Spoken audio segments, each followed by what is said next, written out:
খানের বহুল প্রতীক্ষিত আইকনিক সিনেমা তুফান সিনেমার একটি অ্যাটিটিউড ডায়লগ। এই সিনেমায় 2024 সালে পরিচালক রায়হান রাফি খান সাহেবকে একটি নতুন লুকে প্রেজেন্ট করেছিল।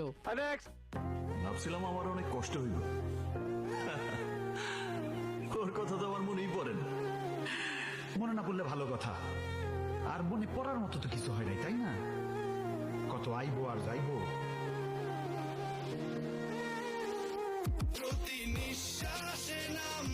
খান সাহেবের 2023 সালে সেরা আইকনিক সিনেমা ছিল প্রিয়তমা, আর এই ডায়লগটি হচ্ছে প্রিয়তমা মুভির একটি ইমোশনাল ডায়লগ, যা বর্তমান সময়ে টিকটক সহ বিভিন্ন সোশ্যাল মিডিয়া কাঁপাচ্ছে।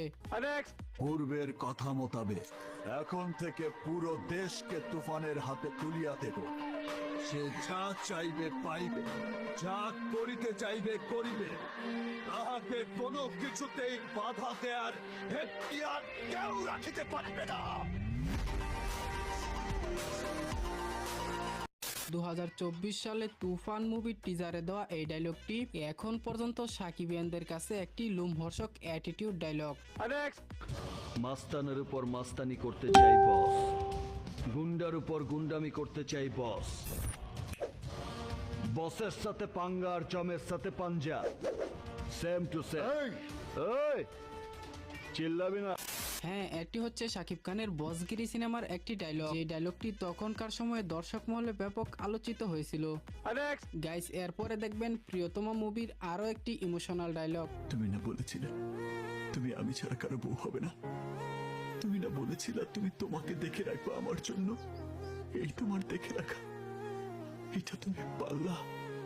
এইভাবে আমার জীবনটা শেষ করে দিলা।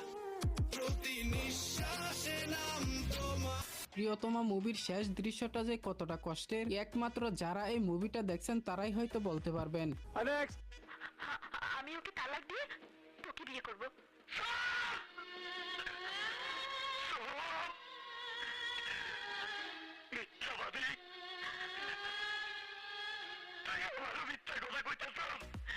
এই ডায়লগের কথা আর কি বলবো রে ভাই, এটি তো আজীবন অমর হয়ে থাকবে। এটি হচ্ছে শাকিব খানের আমার স্বপ্ন তুমি সিনেমার ডায়লগ। তো গাইস, সর্বশেষ থাকছে প্রিয়তমা মুভি থেকে আরো একটি ডায়লগ।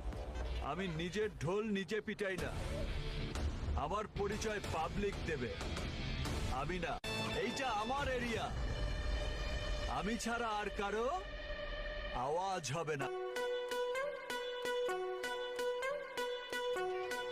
তো গাইস, আজকের ভিডিও এই পর্যন্ত। ভিডিও ভালো লাগলে অবশ্যই একটি লাইক করবেন, পরবর্তী ভিডিওর জন্য চ্যানেলটিকে সাবস্ক্রাইব করে দিবেন। আর হ্যাঁ, শাকিব খানের এই 10টি ডায়লগের ভিতরে কোন ডায়লগটি আপনার কাছে সবচেয়ে বেশি পছন্দের তা কমেন্ট করতে ভুলবেন না।